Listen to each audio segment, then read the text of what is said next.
Okay, the next step after that is to take this manifold and take the hoses out and then clean the ports out. And after you got those clean, you're going to change your thermostat. And then we're going to put the new pipes in and put the manifold back in. So this is what the manifold pipes look like. You want to put a lot of lube on the O-rings here and line them up and then press them in. I'm going to take it over to the vise and do this. And then after that, we'll reinstall it in the car. Okay, after pressing the manifold back into the housing here, we're going to change our O-rings here, and we'll put a new gasket on here, and we'll reassemble this back in the car. Okay, so the gasket sits under here, like so. And what I did was it kind of floats around and moves around on you. So what you do is you leave it unbolt it, and you can lift it up a little bit, and you put it in place. And what I do is put a screwdriver down the hole, and it actually goes into the threads a little bit and goes through the gasket on one corner. Now looking down through it, you can, with a pick, you can align the gasket here, and then once you get the gasket aligned up, then you drop your bolts through and you start one or two of them, and you keep checking your around, and you start one bolt at a time until everything's lined up. Okay, after getting all your bolts started, you still leave it all loose. There's a plastic piece that goes underneath the manifold. You want to make sure you got that under there, because it's gonna scissor down on top of it, so it holds it in place. So go ahead and put your heater hoses back on. Okay, after getting your hose clamps back in place, the next step was to put the plastic keeper down. So I put the plastic piece that goes underneath already, and it comes with these little metal spacers that go in here. So you got to put those in. So I actually had to put those spacers in the top, and it was a lot easier. So now it's going to go on like so, and then we'll put our bolts through, and that'll lock this pipe and keeper in place. And then after we get that all secure, then I'll come back to this end and I'll torque this down, and I'll change the O-ring here.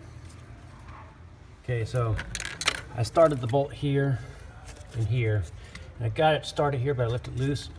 Because what happens is we're going to put the steam pipes back on, so they go into here and here, and they lock into place like so by pressing in. And then this one, it goes in the groove here, and then you can lock it down. And then there's a hose that goes on the other side, a rubber hose. Actually, I'll probably put that on first here, and then I'll put it in the position to lock, and then I'll tighten this down, and then I'll squeeze it and hold it in place. Okay, so now I got the manifold torque back down. I got the wire loom holder back into place, and it holds all the hoses on, all the wire looms back into place. The next step is to put on this little vent tube here. You want to make sure you change the O-ring here, and apply a decent amount of lubricant here. And we're going to reinstall the hose here.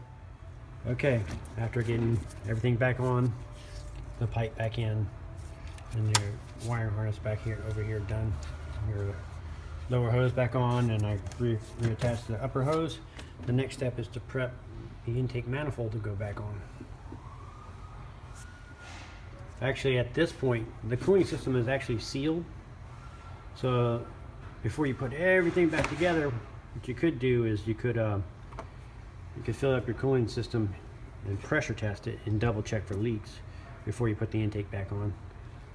That'd probably save you a lot of headache. You know, you would hate to put it all back together and find a leak. So I'm gonna go ahead and do that. Okay, after putting coolant in it and pressure testing it, and I have no leaks, so I went ahead and changed the gaskets on my intake manifold, and just repositioned it in place back in the spot where it came out of. And what I'm going to do now is I'm going to thoroughly check and make sure the gaskets didn't come off.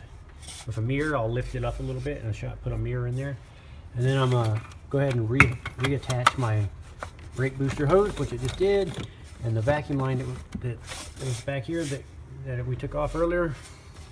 And after those are on, then what I'm going to do is start all the bolts on both sides, all 10 bolts, and then I'll run them down until they're just barely touching. Then I'll look up the torque sequence and I'll torque the intake manifold down. Okay, after torquing the manifold back down, what I like to do is I like to work from the back and connect everything that I disconnected from the back first and kind of work my way toward the front of the motor. So that's what I'll do. I'll start at the back. So now I'm gonna hook up my fuel lines, recollect all my little clips that hold the wiring. I'll look for all that stuff. My vacuum lines that went on, I'll clip all that.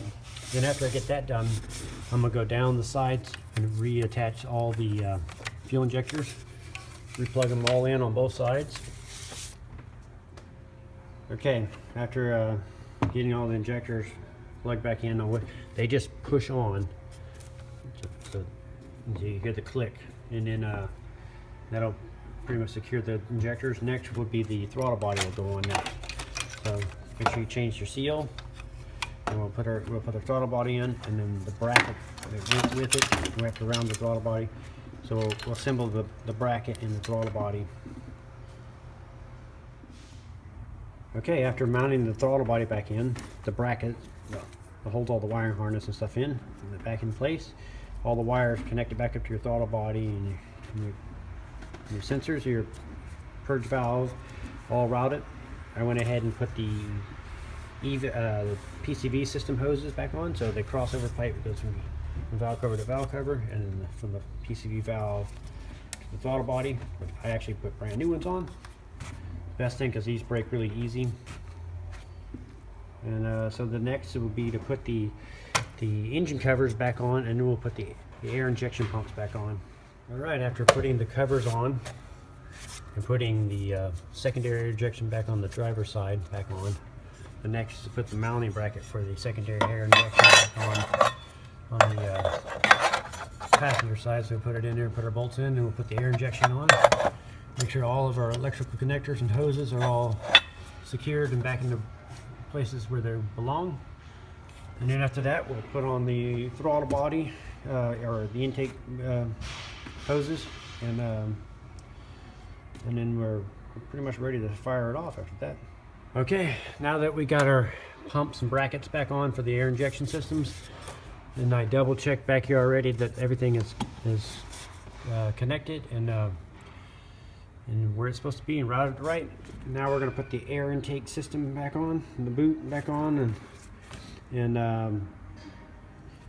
also my torque mount there, I resecured it and tightened it back down. So after I get the air intake back on, we're going to start it up and double check everything. Okay, we got our air intake boots back on. Just push them on, push the pins back in, the locks in place, and then underneath here there's the nipple. Don't forget that. Put that line on, reconnect your mass airflow sensors, and then these air boots are held on with these clips. You make sure you pop the clips back into place to hold the air boots in place.